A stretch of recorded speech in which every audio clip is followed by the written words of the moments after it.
আরে আরে আরে আরে, এটা কি দেখছি আমি? এটা কি আমার স্বপ্ন নাকি এটা সত্যি? তুই সত্যিই দেখছিস, আর এটা তোর কোনো দুঃস্বপ্ন নয়, এটা তোর দুর্ভাগ্য। দানব কাকের আগমন মানে পুরো জঙ্গলের দুর্ভাগ্য আর অশান্তি। পালাই পালাই আমি। বাঘ হও কি আরো শক্তিশালী, আমি সব খেয়ে ফেলবো। বাঘ, ভাল্লুক, হরিণ, গরু, ছাগল সব খেয়ে ফেলবো।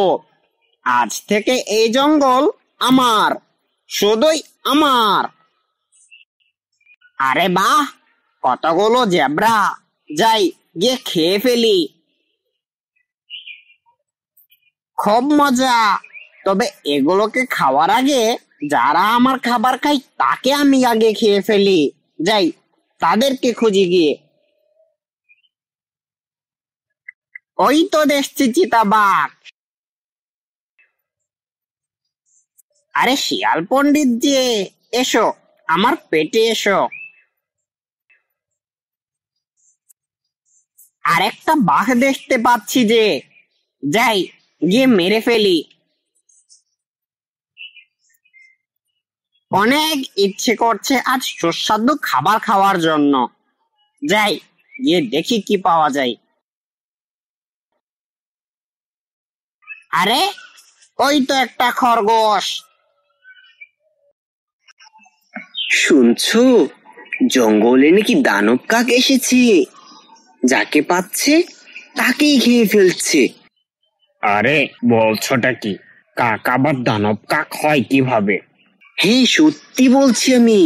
আর ও বাঘ থেকে শুরু করে খরগোশ পর্যন্ত কিছুই ছাড়ছে না। পুরো জঙ্গলেই কাকের কথা ছড়িয়ে গেল। পুরো জঙ্গলই তখন আতঙ্কে ছিল। তখন এ কথা হাতির কানে গেল। ওই দানব কাক জঙ্গলের পরিবেশ নষ্ট করে ফেলবে, আমি কিছু করে দেখি। হাতি দানব কাককে মারতে গেল, কিন্তু কাক উড়ে পালিয়ে গেল। কোন শক্তিশালী প্রাণী আমাকে কিছুই করতে পারবে না। যদি কিছু করতে আসে আমি উড়ে চলে যাব। দানব কাক জঙ্গলের প্রাণীদের খেতেই লাগলো। কিছুদিন পর দানব কাকের জন্য জঙ্গলের সৌন্দর্য নষ্ট হয়ে গিয়েছিল।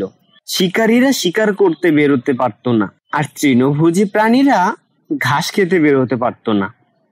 সবাই কাকের ভয়ে আতঙ্কিত ছিল।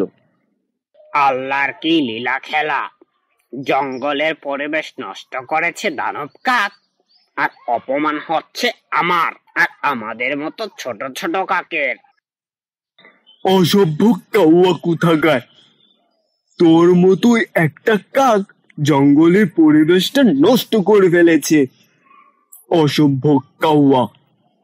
কাকের সাথে বানর যেমন আচরণ করেছে, জঙ্গলের অন্য প্রাণীরাও ঠিক তেমনই আচরণ করত।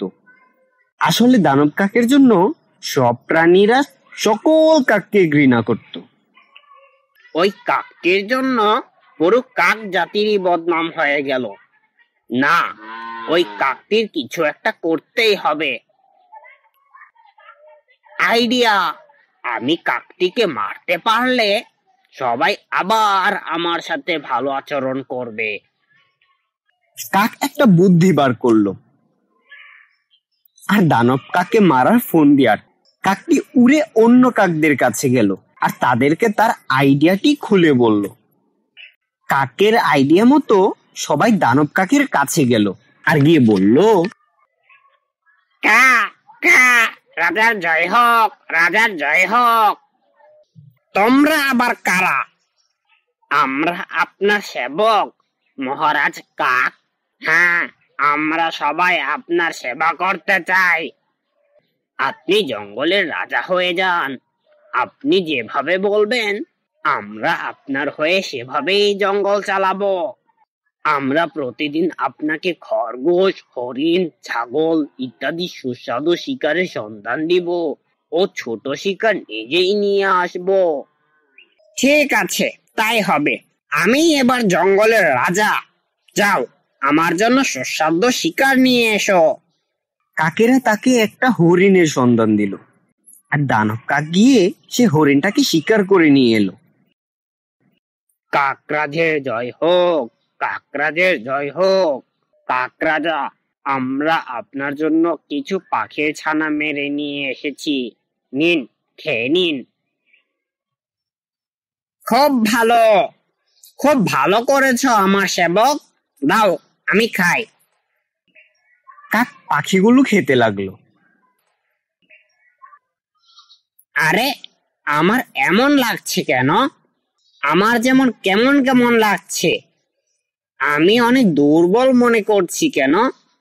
আমি কি দুর্বল হয়ে যাচ্ছি নাকি?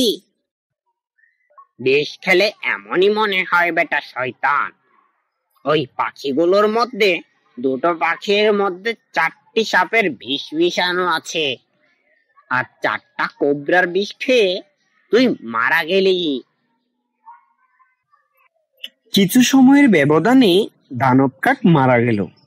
আর কাককে কিভাবে মারলো তা জেনে সবাই বাকি কাকদের সম্মান জানালো। আমরা আবার আমাদের সম্মান ও সুন্দর পরিবেশ ফিরে পেলাম। হা হা হা হা, কি শান্তি! সব কাকেরা আবার জঙ্গলে তাদের সম্মান ফিরে পায়। আর দানব কাকের শেষ পরিণত হয় মৃত্যু। তো ছোট্ট বন্ধুরা, এই গল্পটির থেকে শিখার আছে যে অত্যাচারের পরিণতি ভীষণ খারাপ হয়।